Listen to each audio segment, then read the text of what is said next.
మాట్లాడండి. ఏం కోఆపరేషన్ మీరు అతన్ని పంపించండి. మీరు మాట్లాడే వద్దండి. బయటకు వచ్చే ప్రసక్తి లేదు. మీరు ఏమైనా చేసుకోండి.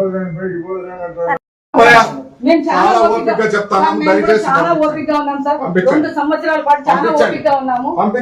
ఓపిక లేదు సార్. ఇంట్లో వాళ్ళని బయటికి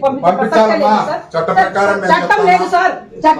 చట్టానికి మేము ఎప్పుడు సహకరిస్తాం సార్. కానీ చట్టం మీ చేతుల్లో తీసుకుంటున్నాం సార్. మీరు ఏమన్నా మాట్లాడతారు. మీరు ఏం చెప్పినా అవసరం లేదు సార్. నాకు అవసరం లేదు సార్. నాకు అవసరం లేదు సార్. మీరు చెప్పేది అవసరం లేదు. అవసరం లేదు.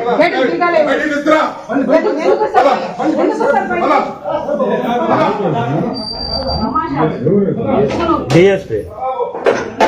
కేసులు పెట్టడానికి అంత ఉత్సాహం మాయ పెట్టే ప్రసక్తే లేదు సార్. ప్రకాష్ రెడ్డితో ఏదైనా సమస్య ఉంటే ప్రకాష్ రెడ్డి చూసుకోమని చెప్పండి. ప్రకాష్ రెడ్డితో మాత్రమే చూసుకోమండి. రెడ్ల గురించి మాట్లాడతాడు, కుటుంబాల గురించి మాట్లాడతాడు, కుటుంబానికి ఇంటి దగ్గరికి వస్తానని మాట్లాడతాడా? అంత వీరుడా? ఏమన్నా బొబ్బిలి వీరుడు అనుకుంటాడా అతను? పెడతారు సార్. ఎన్ని రోజులు పెడతారు సార్? సమస్య ఉన్నప్పుడు పెట్టరు. సమస్య ఉన్నప్పుడు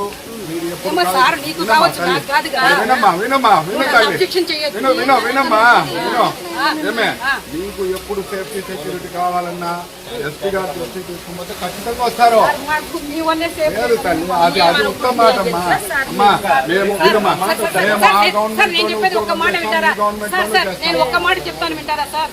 మీరు గుండెల మీద చేసుకొని చెప్పండి సార్. మీరు చేస్తున్నదంతా కరెక్ట్ అని నేను తల వంచుతాను సార్. మీరు బూట్లకు తల వంచుతాను.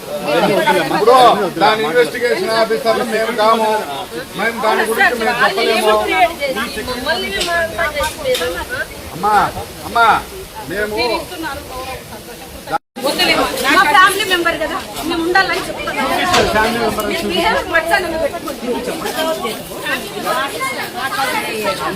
నేను మాట్లాడుతున్నాను.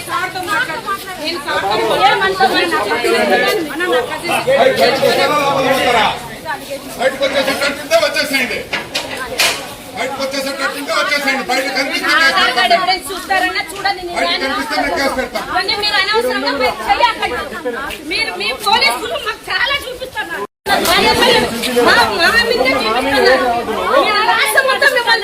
దయచేసి మీ స్టేట్ వచ్చి పంపుతాను.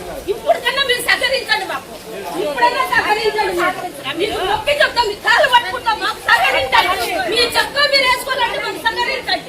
మమ్మల్ని ఇప్పటికన్నా ఇదంగా ఉందిరా మీ దౌర్జన్యాలా?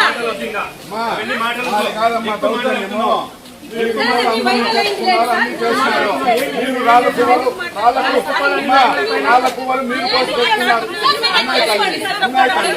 మేము అప్పటికి చెప్పాల్సిన పని చూస్తామా అమ్మా.